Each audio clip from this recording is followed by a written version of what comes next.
This week, Nintendo had their latest Direct, and it brought a lot of celebration of fan favorites, new and old, returning. But also a surprise announcement that took the FGC by storm regarding Marvel vs. Capcom 2. And for today's video, we're going to talk about why this is fantastic news and why this is a great thing for game preservationists, for the history of the industry, and a bad thing for game collectors.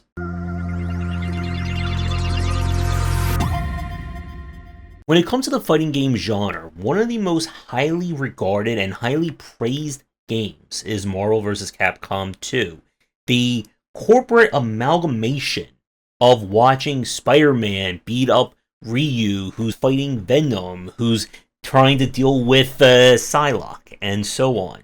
And it's one that for a long time, a lot of fighting game fans and people in the industry have been dying to see it come back in some way, shape, or form. Especially after the not so highly regarded release of Marvel vs. Capcom 3. So, when it was announced during the Nintendo Direct, a lot of people were very excited. Except for, of course, a Maximilian Dude who was completely stoic and calm during that reveal. But joking aside, this is fantastic news for a number of reasons. And it kind of goes with one of the more important aspects of game preservation, especially for today's market. As we've said many times over here, that there is a very distinct difference when it comes to game preservation of games coming out after the rise of digital distribution, the internet, and all that, versus the games before then. Games that are, of course, notoriously locked to whatever platform they were on at that time. And of course, if the game is multiplayer based, good luck trying to play that online as well. And for the likes of Maximilian Dude and the other FGC fans and people who are in the know, they of course know that they can play using something like Fightcade, which you will probably never see me play on Fightcade, as the thought of playing super challenging fighting games is exciting to me as doing a 24-hour driving game marathon. And while people can use this as an option, there's of course one very big reason why a lot of people don't. It's not technically in the moral, legal side of things, as anyone who deals with the aspects of emulation and ROMs knows very well. But the problem when we talk about these kinds of acts and being able to play classic games is that a lot of these games have become so priced outside of any normal or average consumer that they just eventually become lost to time. Unless you want to spend 5 to 15 times the MSRP for that game due to some collector. And if you're a longtime fan of mine, then you know how much I do not like the collector market when it comes to video games. And that the idea of just locking a game in a case and never touching it, playing with it, or interacting with it ever again doesn't sit right with me. But the kind of video game collector market in and of itself has been a very annoying thing to deal with, as it's led to a lot of very amazing products and games just completely disappearing from public eye. Stuff like Sid Meier's Alpha Centauri back in the day, Shin Megami Tensei Nocturne, the NES and SNES classics, and there are many other examples. And with Marvel vs. Capcom 2, if you wanted to play that the legal way, you had to get something like one of those arcade 1-up machines, which runs you several $100s. You had to find an original copy of that game and a working Dreamcast, which runs you even more money. Or you were lucky enough to get it when it was, I think, released as a digital version on the PlayStation 3, which, of course, the PlayStation 3 is no longer being supported by Sony. And like I've said many times over, it's why I want to see more preservation done to make these acts just stay evergreen. And one of the biggest points about the announcement that a lot of people are currently sweating about as I'm recording this is whether or not this collection will be released on platforms other than Switch. And if it has been released on other than Switch, let me know in the comments down below. But what makes this such a monumental moment, not only is it Capcom recognizing that people are still playing this game, or people still want it, but it shows just how important, and also for developers, how profitable it is that you can bring these IPs back, and more importantly, make them playable.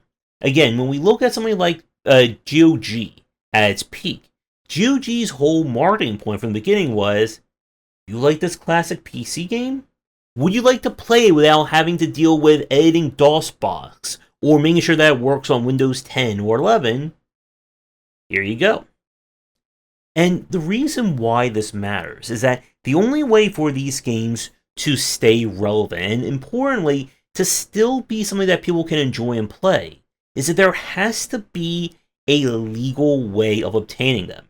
As I mentioned a few minutes ago with Fightcade, it is a very valid option. There's a lot of people in the know who use it, who play it, and couldn't care less about Capcom re-releasing it today. But guess what?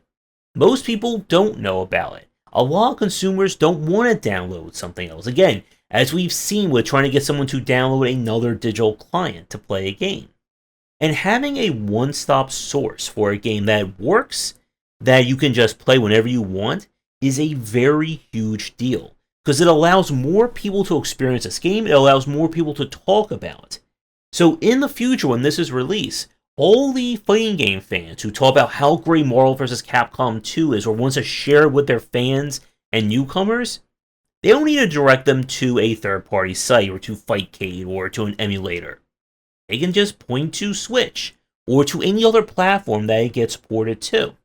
And this is a huge win for game preservationists, because just having a playable version of these games, and a lot of times, that's enough. We don't need a full, complete top-to-bottom remake and restoration. We don't need this game to be remade using brand new art styles. A lot of people just want the game playable. Just have it available, let someone download it and play it. It sounds, shockingly simple, and it is. But it's also important to know one thing. While we're talking about kind of how important this is for game preservationist's sake, it is still going to be a decent product, but it's not going to be a mass money-making one. And that is a point that needs to be very much made explicit. The people who will end up playing this Marvel vs. Capcom Collection, they're going to be really good fans. But I highly doubt that game is going to sell anywhere near the likes of Street Fighter 6, Monster Hunter World, the new Monster Hunter, or even something like the recent Resident Evils. Because having playable history in of itself is not going to be a massive moneymaker. It's, again, very important for historical sake, and it does have a kind of long-term benefit beyond just the monetary value.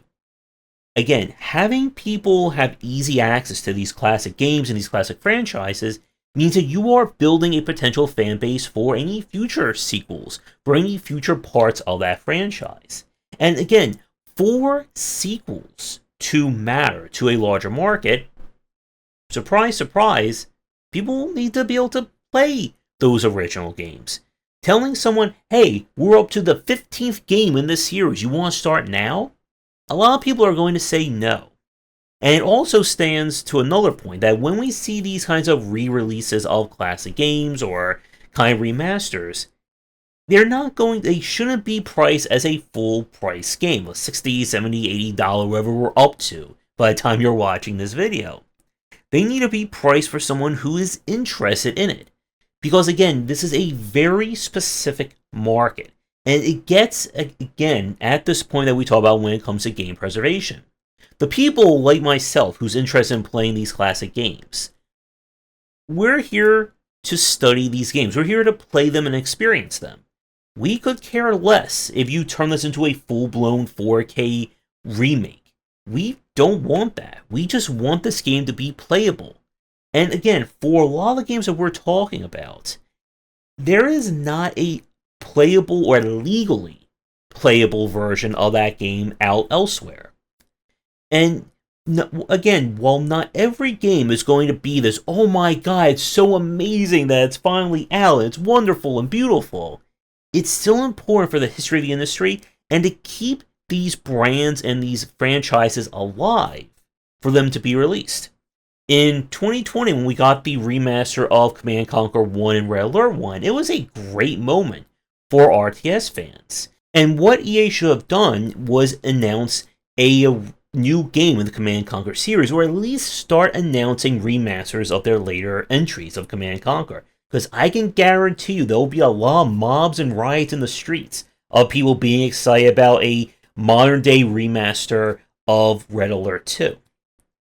And when we see these kinds of games do well, or these kinds of franchise opportunities, again, it's a great way to supplement the income from a major studio. Konami, being incredibly money hungry for all their IPs, has surprisingly done this really well. With the various Castlevania collections, the Contra collections, again, Konami could just release a collection of every one of their major franchises over the past 30 years, and people would buy them lock, stock, and barrel.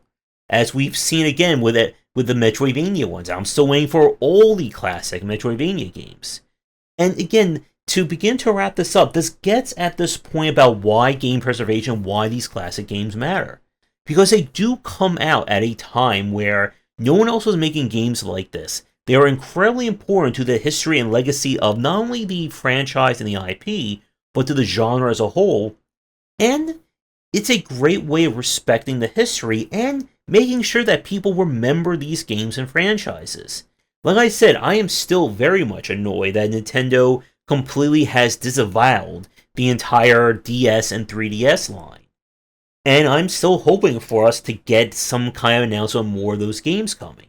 Because again, there's so many fantastic games available that there are hardcore fans going to play them, there's potentially new fans for them, and there's this chance for a very much a win-win of getting everyone excited about this IP once again, to then announce a new game in it, or to prove to people and to investors and publishers that people really want to see this game back. Why don't we make another one? And for those of you watching this, what a classic franchise, or even just one holy grail game, do you want to see come back from the ether for people to play again? Let me know down below. And if you're wondering for yourself, if I were to ever have a reaction like Maximilian do, it would probably be if Nintendo finally announces all their back catalog games coming to Steam. And of course, after that happens, I can finally die a happy man. Thanks for watching, and a special thank you to our Patreon supporters. If you enjoyed the video, do the YouTubing stuff, be sure to visit our Discord and Patreon, and you're interested in more in my thoughts on design, check out my game design books.